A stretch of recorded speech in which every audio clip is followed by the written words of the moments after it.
This is shoulder pain solution. Obviously, we're going through and we're going to talk a little bit about shoulders here. Um, Basically, let's see here, make sure that I get myself going. So a little bit about me for anybody that doesn't know, like, again, most of you I believe are going to know, but um, for anybody that might be watching later on, this is some information about myself. My name is Dr. Bryan Royer. I have a certification in sports medicine. I also have certifications when it comes to neurology and a whole bunch of other different stuff that's there. In general, like I'm different than many other chiropractors in that I don't have the tendency to treat just low back and necks and headaches and stuff like that. I also treat a good deal of extremities and stuff like that too. When it comes down to it, I really enjoy trying to figure out what the problem is that people have and trying to go from there. I also try to do my best, obviously, with going and making people feel comfortable, answering questions. But the biggest thing is trying to get people to feel as good as they can and to function better than what they have is obviously a huge goal that I have for people. So that is that's basically the goals and everything that I have. So this is talking about anatomy. So this is like basically a big part of any time that you're starting to talk about issues with the body is that obviously anatomy has a big part to do with that. And when it comes down to it, the shoulder anatomy is something that is special because the shoulder is a really, really intricate part, or it's a really intricate joint. It has the most mobility of any other joint in the body, right? So it has a whole lot of mobility. It has a whole lot of motion, like almost 360 degrees range of motion that it has. Because you got 180 degrees going straight up, you got 180 degrees coming up to the side. So there has the tendency to be a whole lot of movement that you can get in the shoulder. And basically, you have to balance that whole, that massive amount of movement that you can get in the shoulder. And you have to balance that with, it can be too much or things might not be strong enough. So it depends on the issues that you have. So looking at the shoulder, and there's other pictures that I would love to be able to show you guys, but the way that it works with licensing and stuff for the pictures is that I have to basically get them. So these are pretty decent pictures that I have that I actually have the rights to, so I can actually use these. But basically when it comes down to it, there's a whole lot of different stuff. And while I know that this is an anatomy class, basically learning a little bit about how those muscles work together is kind of important. There's a bunch of different bones. Obviously you have the scapula, which is the larger bone, again, the shoulder blade that people have. The clavicle is going to be coming up and attaching to the scapula here at the acromioclavicular joint, which is the AC joint. And then you end up having the humerus, which is here, which is coming down, which makes part of the arm. Okay, those are the major bones. The joints are going to be, again, the acromioclavicular joint is going to be the first one that's going to be right in through here. And then you end up having the glenohumeral joint is going to end up being in through here. Then the one that a lot of times gets missed on people is that over where a lot of people don't necessarily think about is the sternoclavicular joint, which is where the clavicle is going to attach to the sternum over here in the center. The thing that when you see this kind of view, and again, we'll show a couple of different views. When you see this little hook thing that's coming off of this part, this is called the coracoid process. And when you can see that, that means that it's the front part. When you see this part of the back here, you end up having the spine. So that's all the different stuff. That's the spine of the scapula. And then that's what gives us the name of the different muscles that we have that are associated with it. So the spine of the scapula is on the back. You have the supraspinatus, so above the spine, and then you have the infraspinatus muscle, which are there. Then you have the teres minor muscle, which is there, and there's also a teres major that goes underneath it, but that's not a major part of the rotator cuff. It's still part of the shoulder, but it's not pictured on this. On the underside, or on the back side, the part that you wouldn't be able to actually see, this is going to be the subscapularis, and this is going to be, and that is, they actually got those labeled wrong. My bad. Haha, look at that. So this one right here is actually the infraspinatus, and this one is the subscapularis. So the picture on this one is actually labeled wrong. So that's not good, but that's okay. So subscapularis is going to be on the bottom, or is going to be on the underneath side, and that attaches to the front of the shoulder that's going to be there. So that is the major parts that you have with that, with the muscles. Each of the different muscles are going to have specific different actions, but we're not going to get into this because, again, this isn't like a high level like anatomy class. But this is the other thing that ends up being important. And this is another view. This is a front view of it. So you can see the coracoid process that's right here. You can see ligaments that are going to be all in different places. This is the AC joint with the ligaments that are covering it up. And then this is the glenohumeral joint with all the ligaments and the capsule that covers it. So the thing that's important about the shoulder is that not only is composed of like the muscles, the joints, but you also have the capsule that's associated with it and the tendons and other stuff that's associated as well. So this capsule, you can see how there's like a pattern of how this thing kind of like sits. You can actually wind this shoulder up and you can tighten up the capsule, or you can loosen it up depending on the motions that you do with doing the internal and the external rotation in the shoulder. So it's kind of a big deal with all the stuff that's there. The ligaments kind of attach in with this capsule, and it's this harder kind of outside part to the shoulder, which actually helps to limit motion. So again, you have ligaments, you have tendons, you have the muscles that are going to make up all of that, and you have multiple different parts there. So the next part, this is kind of talking about the bursa, which is another part that happens within the shoulder. So in the shoulder, there's special things that happens that have to do with trying to reduce friction. So anywhere in the body where there happens to be a decent amount of friction that happens there, the body will actually try to protect that by having something that will reduce the friction. So the two different things that do it in general are bursas and then what we call a tendon sheath. So what a bursa is that if you want to think of if you imagine like taking a Ziploc bag, and if in that Ziploc bag you put a little bit of water in there, and then you squeeze all the air out of the bag and then you zip it shut, you're going to end up having like a membrane on one side. You're going to have a little bit of water on the inside, and then you're going to have the other membrane on the other side. If you were to take that and use your finger and kind of like push it around, you could actually see that there's not going to be a lot of friction and things would be able to move back and forth. That's going to be what a bursa is that it's going to just allow things where there's friction or where there might be snapping or other kinds of stuff that might happen, is that the bursa allows it to move freely. A tendon sheath is basically the same thing as a bursa, except for it's wrapped around a tendon. And if you can actually see on the picture here, this would be like an example of a shoulder as well. This, again, you can see the coracoid process that's here. So this is the front part of the shoulder. You have the clavicle that's coming off of the front there. But this right in here would be a bicep tendon, like basically what's shown on the picture right here. The biceps tendon, as it comes up, it ends up being covered in this tendon sheath as it comes up and inserts up into the shoulder. So that's one of the examples that you have. And there's a couple of different bursas that exist within the shoulder. This one is going to be just one of the examples. This is actually like a larger one that isn't really anatomically correct, but it gives you an idea of how that stuff works. The next picture kind of gives you a little bit more of an idea. And this is kind of taking a cross section as you look through, and you can see that this section that's in through here, this is the subacromial bursa. So the thing that's important about this is that you have the shoulder that's here, the humerus that exists up on the top.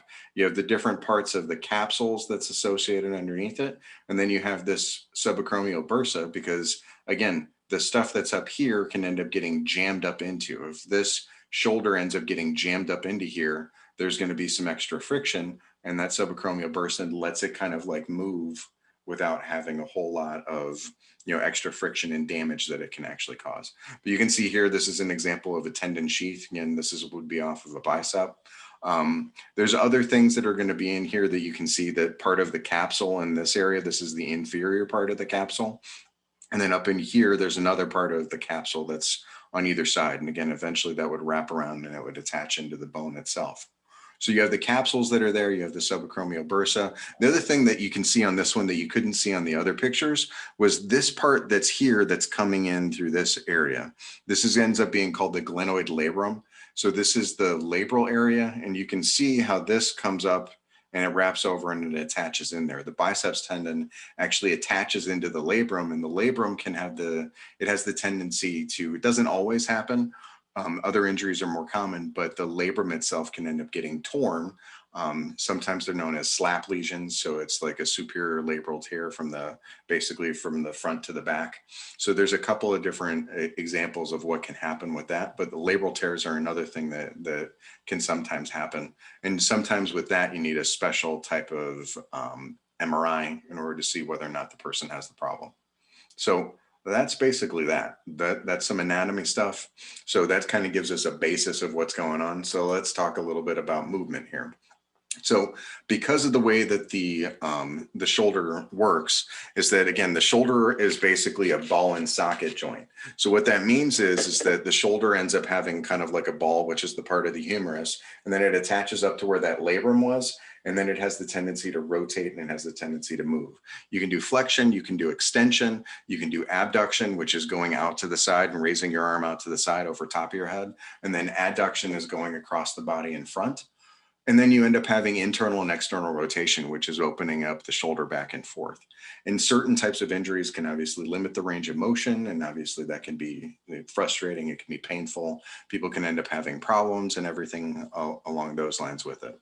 So, but again, this is all about movement. And when it comes down to it, the thing that also ends up being important about the shoulder is that the shoulder is different than, it has this other thing that which I haven't talked about yet, which it has another joint, because the shoulder is really important from the standpoint of the shoulder only attaches to, even though it's so complex and it's so movable and it has all this other kind of stuff, part of that mobility that it has also means that it only attaches to the body in one spot.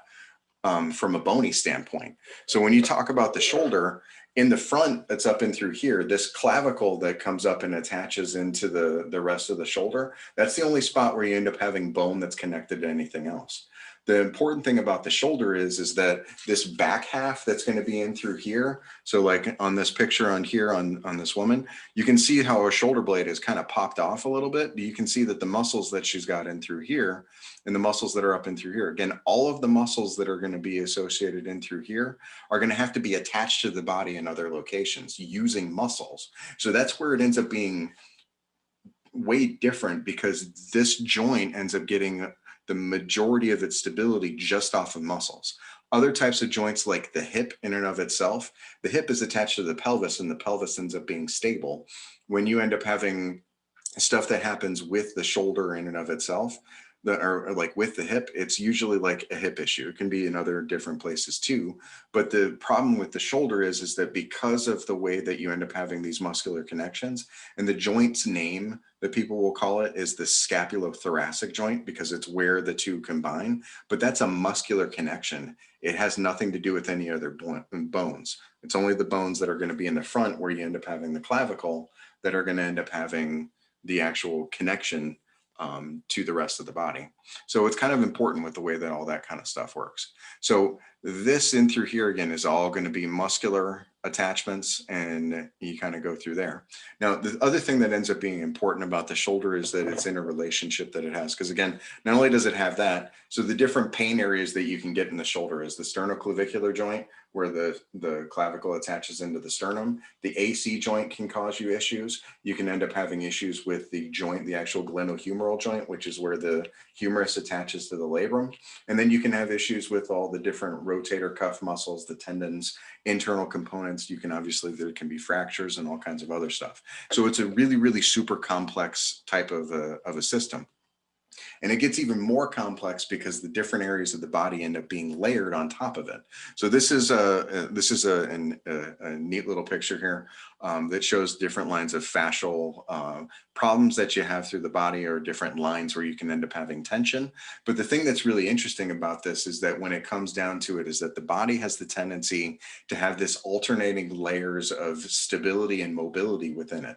So when it comes down to it, when you look at the initial aspect of it, is that the first part that's down here at the foot, like every joint has the tendency to be either stable, or it has the tendency to be, or every structure has the tendency to be either stable or it has the tendency to be mobile. And it needs to be one of the two of them. And what ends up happening is that if it's not, then it can cause problems for areas around it. So by what I mean by that is that when it comes to the foot in and of itself, the foot basically should be something that should be stable. When your foot hits the ground, when your foot pushes off of the ground, you don't want your foot to be floppy. You want your foot to end up grabbing the ground, pushing off, being solid when it does it, because if it ends up giving way, then it can end up losing energy and all kinds of other stuff. But the next layer under, like above that, the ankle should be mobile, right? And again, this is an alternating stack of how you end up having stuff. When you talk about the knee is supposed to be stable. You're not supposed to have a lot of extra movement in the knee. You talk about someone's hips, and person's hips should be mobile. And this is where it's a weird kind of a thing, because a lot of times when you end up having this, again, the hips can screw things up and cause knee problems, and the down below can also screw up the knee. So a lot of times it's not the knee's fault. The knee can be a victim in between other areas of the body, right? But there's an alternating thing that goes up. When you talk about the low back, again, if you talk about stability that's underneath, right, or mobility that you should have in the hips, you shouldn't really have like a super mobile low back. You want your back to be strong. So the low back should be stable. It shouldn't move a lot. The thoracic spine needs to be mobile. And that's a big thing that ends up being associated with the shoulder, is that you need to have a mobile thoracic spine. So again, if somebody ends up having an issue where they're hunched forward, if you go to raise your arm up and if you can't get it up all the way because you don't have the ability to straighten that out, then you try to make up for it, and you can cause problems with the thoracic spine, because you can't straighten up with a thoracic spine that's restricted. So if you go into the neck itself should be stable. But then when you start going down the arm, again, we talked about the scapulothoracic joint, and this is where there ends up being issues. That scapulothoracic joint needs to be stable. And again, that's all muscular. So you need to make sure that someone's doing proper exercises in order to take proper care of that area, because in order for the rest of the system down the rest of the chain, in order to be function properly, that scapulothoracic joint has to move the way that it's supposed to. The shoulder obviously is supposed to be mobile, just because it's got all of the different degrees of range of motion to it. We already talked about it's supposed to be the most mobile joint in the body. Then when you talk about the elbow should be stable. And then you talk about the wrist should be mobile. So there's this standard that kind of like alternates throughout the body. And the thing that ends up being the issue is that if you end up having a weakness here, that can cause problems with the shoulder. You can also have a lack of power output if you're talking about sports and other kinds of stuff like that. If you end up having a stuck thoracic spine, which a whole lot of people do, think about the posture that people get into when they are driving, or the posture that people get into when they are, let's see here, when they're driving, or when they're working on their computers, or when somebody's texting, or doing all of these different things. You can end up having multiple different issues. So you can have a whole bunch of different issues that's associated with each of those things. So again, that's an important kind of a concept that sits. So there's a whole bunch of different common conditions that people can get when it comes to having shoulder issues. And basically, there's issues with tendons and different stuff like that, but we're going to go through and we're going to talk about like the different common conditions that you end up getting in the shoulder. So something that's associated with it, which isn't exactly the shoulder, this is kind of the upper back more so, is that neck and mid back issues need to be ruled out. And a lot of times when people have shoulders, again, neck issues can radiate down into the shoulder. People can have a pinched nerve that can shoot into their shoulder or further down the arm. So those are special kind of things. In this picture, you can kind of see how it's a little bit red in through here. This is a really common place that people end up getting pain. And it's like, well, is that the shoulder or is that the upper back? It can be either. A lot of times, like if you can see like where the scapula kind of like comes down through here, that scapula that's there, stuff that's over here has the tendency to be more shoulder related. Again, this over and through here could be scapulothoracic. So it could be problems with strength in through there. But a lot of times people can end up having ribs, like the rib heads in the back, the posterior ribs have the tendency to get like painful. And that can be really painful when somebody takes a deep breath in, or if, they're trying to do different stuff like that. So that's a totally different kind of a thing. And there's different types of treatments for that. but that's something that is good to point out for people. And then in some of these other cases, like again, an MRI might be needed in order to differentiate if it's a neck problem or a shoulder problem. You can do it for either the neck or the shoulder, depending on what's going on. Sometimes when you have those pinched nerves, sometimes you can get a nerve conduction test or an EMG, an electromyogram, can be used in order to evaluate whether or not something's coming from the neck or if it's coming from the shoulder. So there's a couple of different examples with that. So moving on, one of the things that we end up getting, and that's a pretty common thing, is bursitis. So anytime that you have an itis in front or at the end of the suffix, it just means that the thing is inflamed. It isn't necessarily like a super descriptive kind of a thing, because again, there's multiple different bursa that are going to be in the shoulder, and any one of them or all of them can end up being inflamed because there might be too much grinding that's associated with them. So those small sacs, again, the bursa, they usually act as the cushions in between there in order to make sure that things glide the way that they're supposed to. And you can end up having problems with overuse of the shoulder that can basically inflame those areas of the body. You can end up getting swelling. You can have problems with the rotator cuff that's associated with the bursa. So people can have more than one thing. I will say that people can have like ticks and fleas. So they can end up having both a bursitis and a tendonitis or some other issue going on at the same time. So a lot of times people have more generalized pain when it comes to having a bursitis, where it's kind of like all over the shoulder. It's not like it's usually going to be out and through here where the shoulder is. And it's not just going to be like one specific spot that's just in the front or just in the back, but it can depend on the person. So there's a couple of different options that people can have with that. The next one that you can end up having is something called tendonitis. And tendonitis is basically going to be where you're going to have a inflammation of the tendon. So tendonitis is one of the issues that people can have. So again, the tendons are going to end up being like where in a situation like this picture and through here, you're going to end up having a tendon that's attached to the end of the biceps as it comes up. These are actually things that, that somebody that knows what they're doing can actually palpate. And you can find like the biceps tendon, you can find the supraspinatus, the infraspinatus tendon, and the teres minor tendon, because they sit in specific places. And when you poke over top of them, when they're super tender, then that means that the person has a little bit of tendonitis.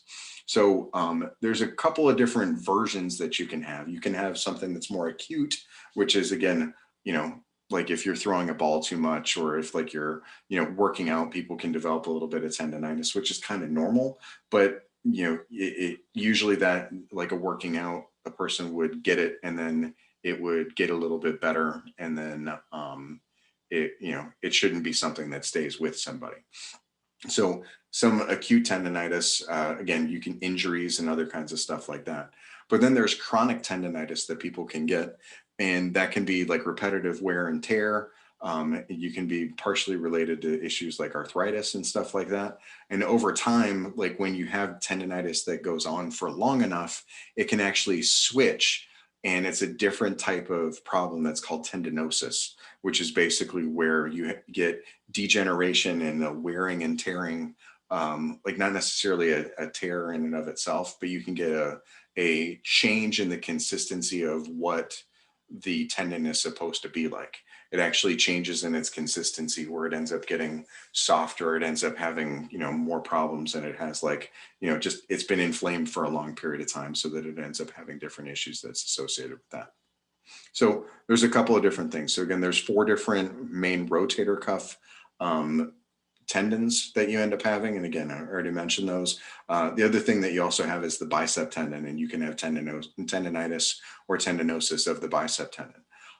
So all of those are important. There's special things that happen with this joint, because again, it has to be coordinated and it has to move the right way.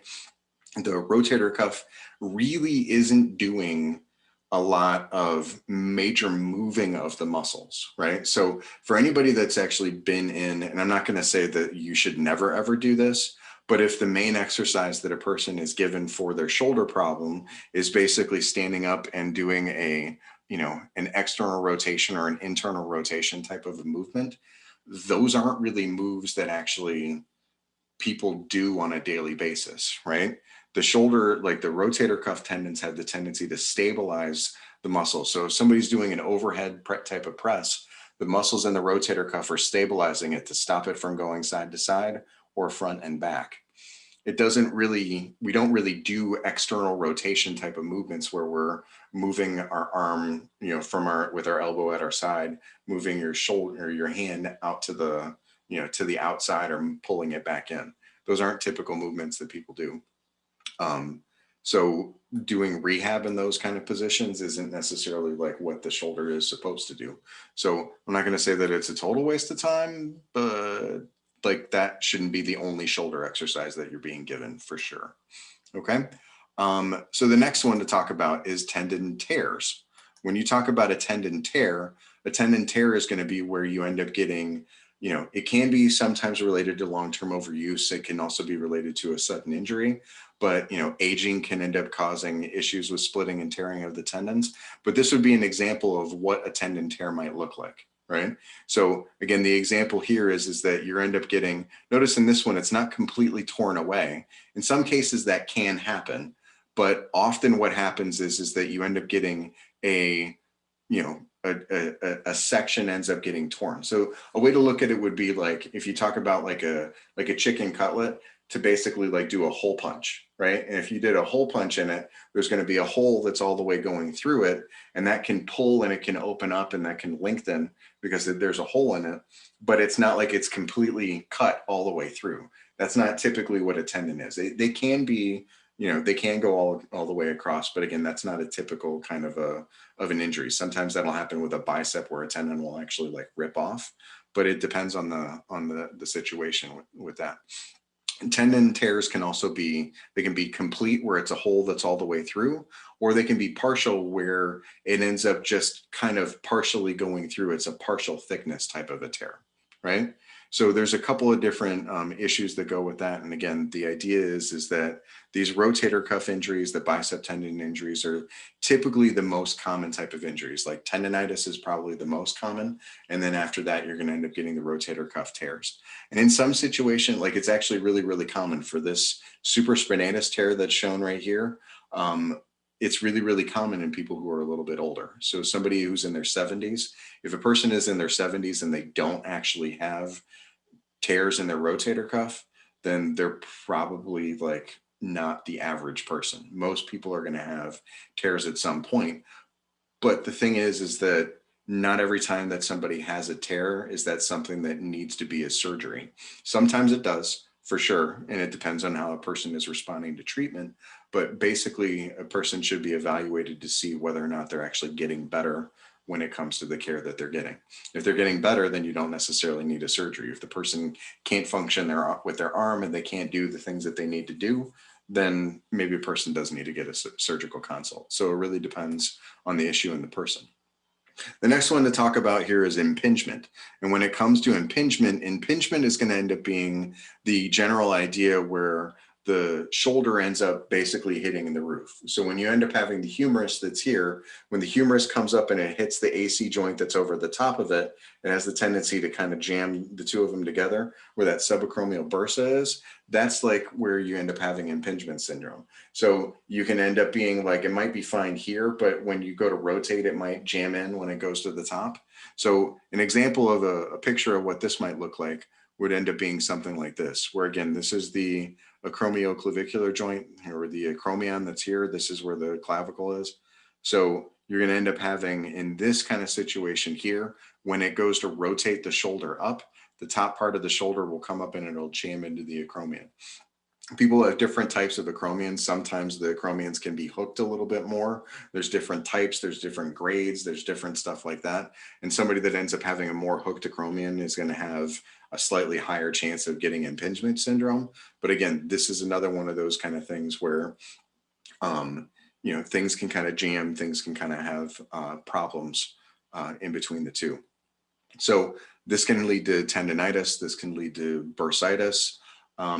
And this specific exercise or this specific condition is one of the reasons why I don't like dips, right? So when you talk about dips, and like if you're talking about exercises and somebody that's supporting themselves up on their shoulders and they're going on a dip machine, or if they have their hands on a bench and they're doing dips, That's one of the reasons why I don't like it, because it has the tendency to, you're supporting your weight on top of your shoulders. Usually that's not the case, right? Usually your arm is basically like hanging down, right? And when your arm is hanging down, it's like being pulled a little bit away. If your body is being supported by your shoulders, then it's basically resting on top. And then as you start to do the grinding, then people can end up having issues with that. So that's specifically something that I'm not necessarily like a big fan of when it comes down to it, just because just because of the way that that has the tendency to cause issues, right? So the next one to talk about is this one. We're going to see whether or not you guys can get it, and I want you to take a look close. If you want to unmute and call out what you see, you're more than welcome to. But I want you to take a look at this picture right here and tell me if you can see what's the problem. So to give you an idea of what's going on, this is an x-ray, right? So this x-ray, you can see the person's ribs that are coming in through here, right? Those ribs are all wrapped around. So this is the edge of the rib cage when it's here, right? This right here is the coracoid process, right? So I'll show you on this one. So that you end up having the clavicle is coming across here. The ribs are coming across. You have the, this is the labrum that's right here. The coracoid process is right here. Scapula is over and through there. This is the acromion, which sits here. So this is where you can see that the humerus is basically right up underneath, right? So when you end up having the humerus right up underneath, you can see that that kind of can get jammed in, right? Anybody see where the problem is? The shoulders out. Shoulders down, right? So this is the, thank you. So this is a complete dislocation that you end up having there, right? So the dislocation that you end up having, again, the humerus in this case is all the way down here. You can see that there's this line. And if you look at this, there's a specific name for the line that's here, right? This bandy line, not that big of a deal. Not like there's going to be a quiz on it. But when it comes down to it, this line comes across and you're supposed to have the shoulder is going to be right in through there. This would be a dislocation. So obviously this is going to be a situation where when that's backing down, people are going to end up having problems. The thing that ends up being the issue with the dislocation is that with the dislocation, you have the tendency to basically stretch out the capsule and people can end up having problems. So dislocations can happen, and it has the tendency in somebody who is younger is that people that are younger have the tendency to get more and more dislocations. I've seen some that have been like really, really easy where a person just got their arm tapped when it was in an up, like extended kind of position, and it comes out in that kind of situation, right? So again, the humerus should be up and across and through here, and it's down. You can end up getting fractures and a bunch of other kinds of stuff. And that's what happens in a young person, is that you end up getting the repeated over and over again. When it happens to somebody who ends up being a little bit older, it has the tendency to cause them to get frozen shoulder. So you end up getting the damage that's associated with that when the body, basically when you try to heal it, a person will end up getting put into a sling for a period of time. And that lack of movement that a person has because they've had the sling in there means that they have the tendency to get a little bit of what's called frozen shoulder, which we'll talk about a little bit later on. So the instability that we talked about, instability is basically where you end up getting multiple dislocations. The arm is coming out of the socket. Again, sometimes that can happen from overuse. Sometimes, again, that's where the shoulder isn't like staying in place. It's either popping out or it's rattling around in there too much. So you can get that complete dislocation where it comes all the way out. Again, the dislocations can get torn ligaments. You can get torn tendons. And again, the issues that you can get with the capsule as well. And again, recurrent dislocations, things that happen over and over again, those are going to cause pain that can cause unsteadiness when you raise your arm or when you move it away from your body. You can get subluxations, which are where it partially comes out of place, but it doesn't fully dislocate. And something that's different, it's related, but is that people can end up getting shoulder separations, which is in a different spot. The shoulder separation is where the AC joint ends up getting damage to it, as opposed to the glenohumeral joint, which is the actual shoulder, like the humerus and the scapula part. So there's a couple of different options that you can have when it comes to each of those. So the next thing to talk about is arthritis. And arthritis is one of those things that any joint in the body can be impacted by arthritis. In the shoulder, the most common type of thing that people get is osteoarthritis, or the wear and tear type that you get. There's other kinds like rheumatoid, and there's, you know, a whole handful of different ones. But when it comes to the shoulder, people have the tendency to get this wear and tear type of osteoarthritis. And again, you can have swelling, you can have pain, you can have stiffness. It can happen during middle age, you know, like it can happen a little bit older, but again, usually younger people aren't going to be getting osteoarthritis. But again, there's other kinds of things that people can get. But again, the general idea is that there's a decrease in the amount of shoulder movements. You can have a decrease in the strength of the shoulder. You can have things that get messed up with how stable that the shoulder and the scapulothoracic joint are. You know, again, lack of movement. Again, as something goes through the wear and tear type of arthritis, people have the tendency to get pain when they move too much. So they lose motion because their body isn't trying to move and get that. So again, shoulder movements, you know, can be reduced. Again, you can have multiple different types of pain and stuff that's associated with that. Another one, again, is frozen shoulder. Frozen shoulder is basically, it's going to be interrelated with some of the other stuff, but basically it's where the capsule itself basically tightens up, and it basically the capsule inflames itself. So a person that ends up getting frozen shoulder basically has their arm kind of stuck with their arm by their side, kind of like in the position that you would end up having with a sling. And as a person's shoulder freezes more and more, they lose the ability to bring their arm up into this position, because this is basically stretching out the shoulder capsule. And when you bring it down in through here, a person will lose their range of motion. So that's something that happens with frozen shoulder. So fractures are obviously another things that can happen when it comes to shoulders and when it comes to different issues. So again, you can end up getting fractures at the collarbone. You can get fractures in the humerus. The scapula can get fractured. There's a whole bunch of different things. So when people end up having trauma, whether or not it's a car accident or a fall or different stuff like that, if there's a reason to, you should get an x-ray. Not everybody needs one. If you didn't have any like falls or major traumas, then you probably don't need it. But if you were skiing and you fell and your shoulder hurts, or if you fell on the ice or whatever, then you probably need to get an x-ray just to kind of check it out. And again, that's going to be something that's going to be orthopedic. You might need to get pins, you might need to get it set. So there's a bunch of different things that are possible with that. So when it comes to shoulder health, again, there's certain things like when it comes down to it, is that prevention is going to end up being key to the shoulder. And again, we already talked a little bit about it, but you need to make sure that, you know, in general, that you're trying to be in tune with your body. You need to be in tune with it. You need to not push through pain and ignore it when you get it, because pain is a signal that you're doing damage. So there's a couple of different options that you have with that. Again, you need to try to do some things in order to get the pain under control.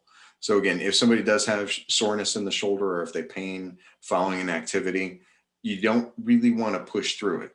Again, different people do different things. People that are really into endurance sports and stuff like that will push themselves through, and it doesn't matter what happens. They're going to just try to tough it out. And that's not necessarily the way that it should be.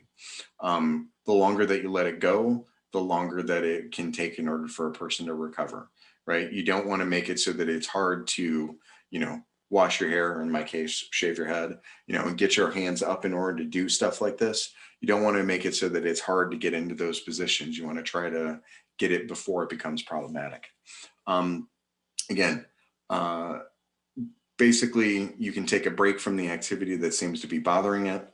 You know, get a little bit of help with it. And again, if the pain ends up being severe, it's not going away, or if it's stopping you from doing the things that you need to do, then call somebody, right? Again, you can call, you know, depending on what's going on, like you can call your chiropractor, you can call your medical doctor. There's a couple of different options that you end up having. People will go get massages, but there comes a time where you need to make sure that you actually get it diagnosed properly, right? So there's definitely like different options that people have when it comes to each of those things. So again, making sure that you have good workout habits, making sure that you're preventing injury and that you're having good form, and that you're not trying to bend yourself in half when you're doing a curl or something like that, that you're keeping your body upright, that you're not throwing weights around that you shouldn't be. again, you need to make sure that you have a good amount of physical activity. You need to make sure that you're doing the right type of exercises. Again, not every exercise is going to be good. The general types of stuff that I'm not big at telling people not to do specific exercises, but I'm not a fan of dips almost ever. And then unless you're very specifically have good range of motion in your shoulder, and even then, I don't think that I would really recommend that most people do anything that's behind the neck, right? So if you're talking about doing like a behind the neck press, or if you're talking about doing pull downs where you're pulling down behind the neck, both of those ends up getting the shoulder in weird type of positions. The other one that I don't like is upright rows where someone's pulling up like this, because all of those have the tendency to cause impingement and problems in the shoulder. Those are really the ones that I don't like when it comes to exercises, or ones that are related to the shoulder. Most of the other ones, people can usually get away with them, and it's not usually that big of a deal. The other thing that you need to make sure that you're doing is that you're warming up. You want to start out slowly, especially if you haven't done a sport before, if you haven't done the activity in a while. You don't want to just jump back into it with what you thought that you could end up doing. You want to make sure that you jump back into it. I was talking to somebody today who's getting back into weightlifting again. And I was like, you don't want to just go and find out what your 1 rep max is and then start working out based on that. You can figure that out, but you want to basically start lower, and you want to make yourself gradually get stronger as you do it, because your muscles have the tendency to get stronger a lot faster than your tendons and your capsule, and your range of motion that you would get in your capsule and other kinds of stuff. You end up having the tendency to get stronger with with those muscles before you are with the tendons. So the tendons can get inflamed if you've been working on something. Again, if you're not doing you're not used to doing overhead motions and stuff like that, if you're not used to it, or if you're doing a job that requires it, then maybe you need to train with exercises over your head. Again, with all of these different things, it can be a very good idea to make sure that you have some kind of personal trainer, if you're not used to it, to make sure that you're doing the right thing so you're not pushing yourself too much. So again, depending on the situation and overuse and all that other kind of stuff, like an example is like a swimmer, they're going to be using their shoulders a whole heck of a lot. Sometimes in order to save the shoulders, maybe you shouldn't, skip like a swimming session here and there, and then trying biking or running or doing some type of weightlifting in order to save some of the stress on your shoulder, depending on what it is that you're doing. So there's a whole handful of different things that you can do to increase strength. When it comes down to it, again, certain exercises are going to be better than others. If things are weak, you can always use no weight or just your arm, or you can even use like a water bottle, or a lot of times I'll tell people to just take like a can of Campbell's soup, or if you want to go big time, you can go chunky soup if you want to. But you basically going through and doing those different exercises and kind of moving them. So some examples that you can do is that you can do like arm circles with the weights. So again, not just down by the sides and circling, but kind of putting the out in front and moving it back and forth. You can do larger circles, obviously, in order to get things moving, let them hang at your side, shake everything out, do all that other kind of stuff. While holding weights, again, you can put your arm, like again, and just hold it straight out in front of you. You can put it out to the side, like people will do a fly that's out in front, or a front raise. You can also do it out to the side. You can do it and you can hold it there, or you can do multiple different reps of it. But those aren't necessarily the best type of exercises to do. There's some other ones that end up being really, really good. One example ends up being this. When it comes to this exercise, this is going to be an overhead press. This is an excellent exercise when it comes down to it, because this exercise, when you get into the overhead position that's here, again, like I talked about, the muscles that are going to be associated with the rotator cuff are going to be firing because they're stabilizers. So they're stabilizing the shoulder. When you have something that's overhead, that can be a good thing. It might not be the thing for somebody to start out with if you have pain, but that can definitely be an exercise. Like if somebody's progressing through, and as you're going through and getting better with your exercises, eventually that would be one that would be a good one. But that's good for developing strength in the rotator cuff and strength in the back and all that other kind of stuff, right? So that's a good example. You don't have to do it shirtless though. So the next one that's an awesome exercise ends up being deadlifting.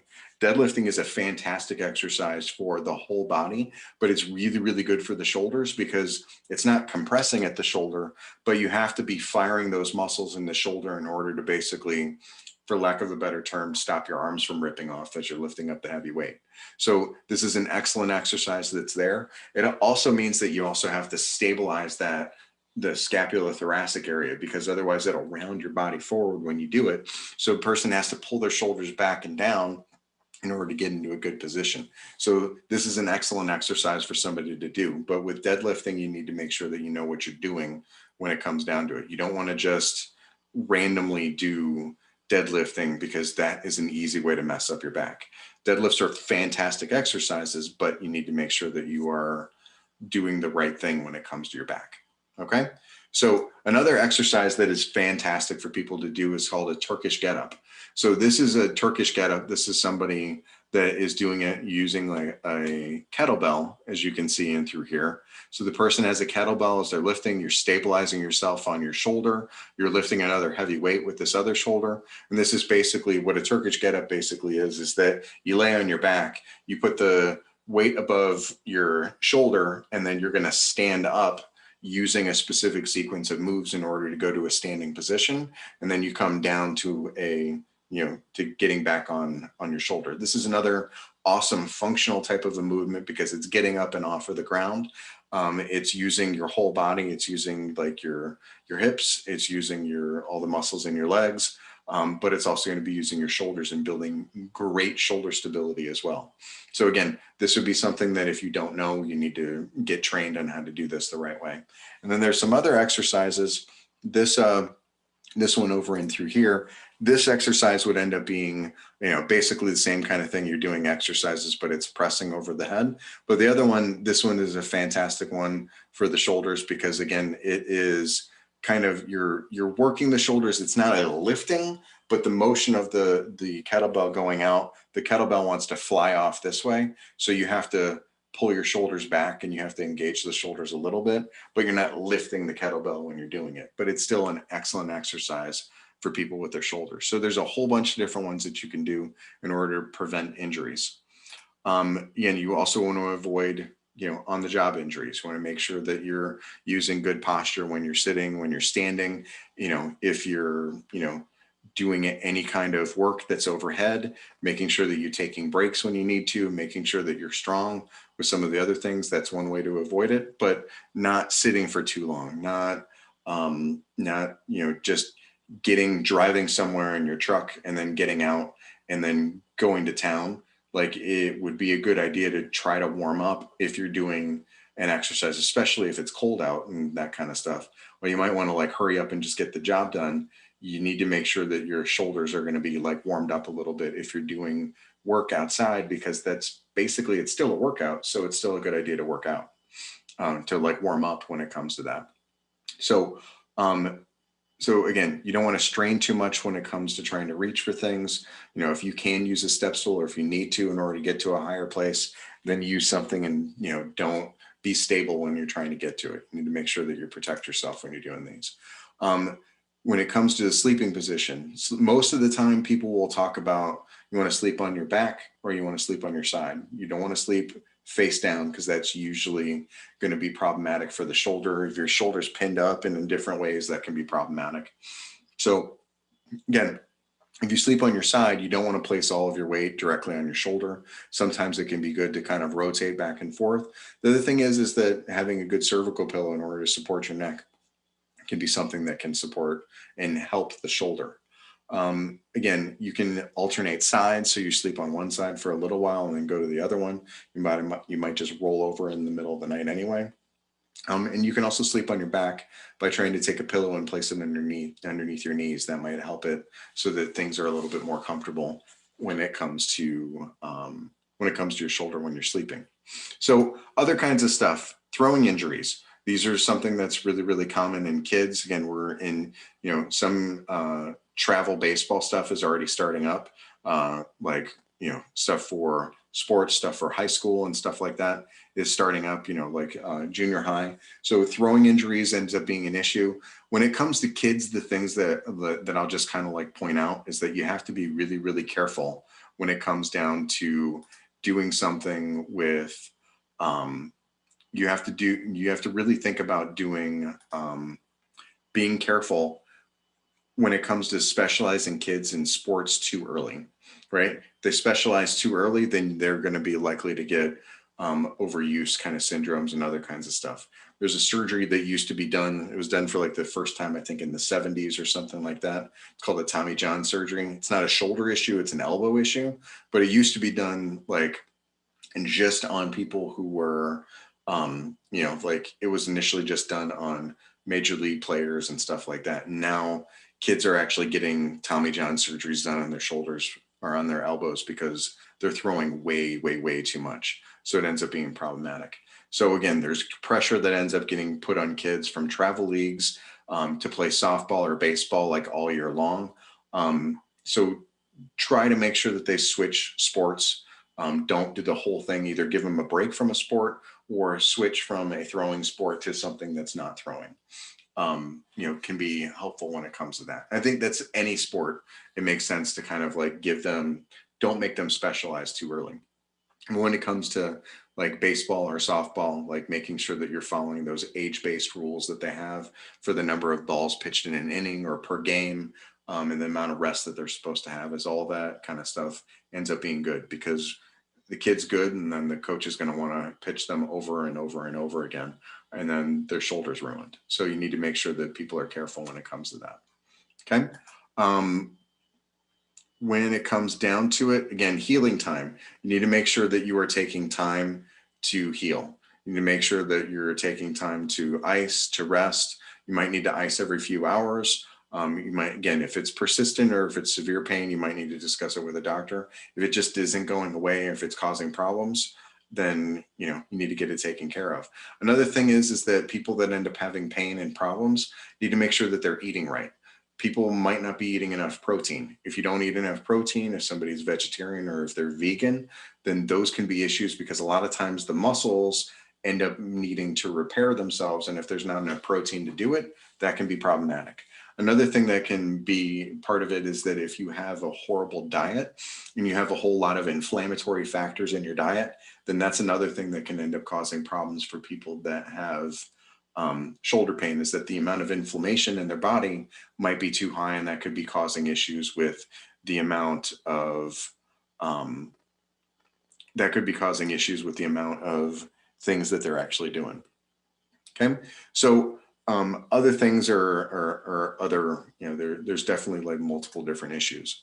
So when it comes down to it, like again, there's when it comes down to it, there's multiple different avenues that you can take when it comes to people that do have shoulder pain. Again, chiropractors are known for treating things for the back and the spine. Some chiropractors are going to be doing a lot more stuff. Again, no matter what the issue is, like you can get a chiropractor that can look at the shoulder. You can have other people too. Like you can obviously have like a physical therapist, your primary care doctor. Those can all be good resources, but the idea is that you want to try to find the precise cause if you can. And then adjustments might be something that might be helpful and might not be. It depends on the person. There's other modalities and other kinds of stuff besides adjustments. Again, massage is another thing that can be used as well. But the thing to remember is that no matter what the situation is that it's not a one size fits all type of approach. You want to be able to try to, do what you can in order to prevent the injury. But when it comes to rehab, again, you want to make sure like there's different people, have different things, right? Because again, there's all kinds of different issues. Like what is it? Like you got to figure out whether or not it is a tendonitis. You have to figure out the puzzle basically. Is it a tendonitis that's causing the problem? Is it a bursitis? Is it, like some kind of tear that's there? So you need everybody's anatomy is going to be a little bit different. Symptoms are going to be different. There's a whole bunch of different possibilities of what's going on. So you need somebody that ends up having experience with figuring out what the right diagnosis is in order to help get you on the right path to getting better. Okay. So When it comes to prevention, again, making sure that you're doing good exercises, um, again, ends up being super important.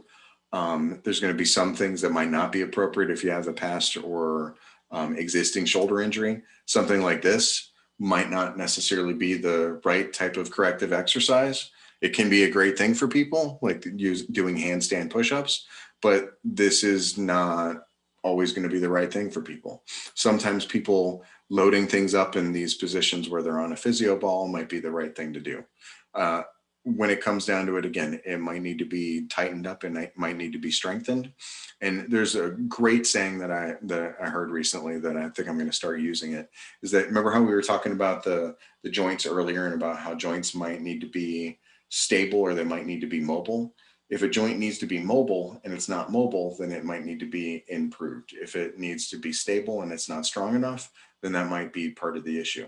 So with both of those kind of things, basically the joints in the body usually have one of the two, where they either need to have duct tape applied to them or they need to have WD-40. So they need to have a little bit of extra motion or they need to have that motion restricted. That depends on the person. It depends on the issue. There's typically certain areas where things are kind of standard, but you have to figure out what the main problem is. So massage can be one thing that can help to loosen things up. One of the things that I do that's a little bit different is called Graston Technique. And some of you that I know that are on this have experienced it before. And I'm sure that you love it.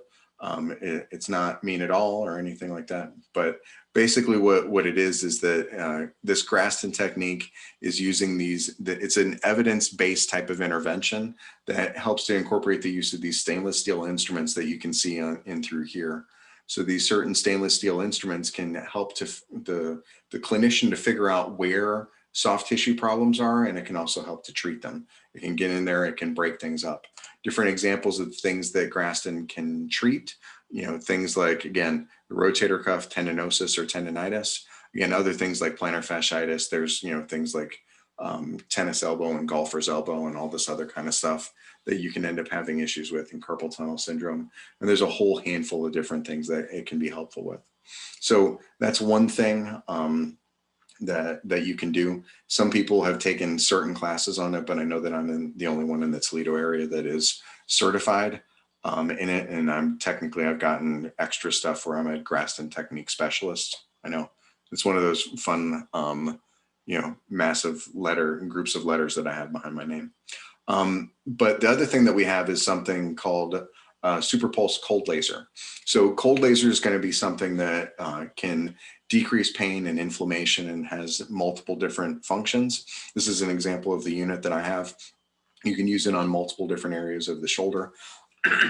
So basically what it comes down to is that you can see in here the super pulse laser, again, you have multiple different things with pain relief that it can have. You can increase the amount of blood flow into an area, which is especially important when people have nerve problems and other kinds of stuff like that. Depending on the settings that you use, you can use it for wound healing, which is down in through here. There's actually earlier in the year when there was the issue with the Australian wildfires, some of these lasers have actually gone over to Australia, and they were helping to heal some of the animals that had been burned and stuff like that. Anti-inflammatory effects, where you can decrease the amount of inflammation. Nerves can grow a little bit better. And yeah, this one has a little bit of misspelling there, but rapid cell growth, you can actually increase the amount of energy that gets into the cell. For those of you that are interested, I believe in March, maybe March 17th, I think, I'm going to be doing another lecture specifically on cold laser. So if you guys want to learn more about that, you can go to the besttoledochiropractor.com and then /events, and you can actually find that there and you can sign up for that. So another thing that I do, which again, I have a lot of experience with this, is that when it comes to kinesiotaping is one of those things that you can see in through here. It's really effective at reducing pain. It does stuff with the arch in the foot and all this other kind of stuff, but kinesiotape has the tendency to decrease pain as well. It's kind of a Band-Aid. It's something that you do temporarily in order to get the people to be able to live their life. And it doesn't work for everybody, but it does do an excellent job. I had one patient that was at one point who she was not a great patient because she wasn't coming in the way that I told her to. If I tell somebody to come in, twice a week, it's because they need to come in twice a week. I don't try to inflate stuff or try to oversell people and stuff. But she wasn't coming in. She might have came in like once every other week. But every time that I would tape her, her pain would completely go away. But when she wasn't taped, she could barely raise her arm up just a few degrees. And every time that I would tape her, the pain would be better. And finally, I was like, well, you've come in only a handful of times. I'm not taping you. We need to send you to get an MRI. Got an MRI. She had major tears going on in her shoulder. And it was one of those where it was definitely a surgical thing. But whenever she would be taped, it would take the pain completely away. So it was kind of crazy how it works. And the kinesio taping, it has its place. Not everybody needs it, and you don't need it for forever. But kinesio taping can definitely be something that can help. But that is it. So thanks for joining me.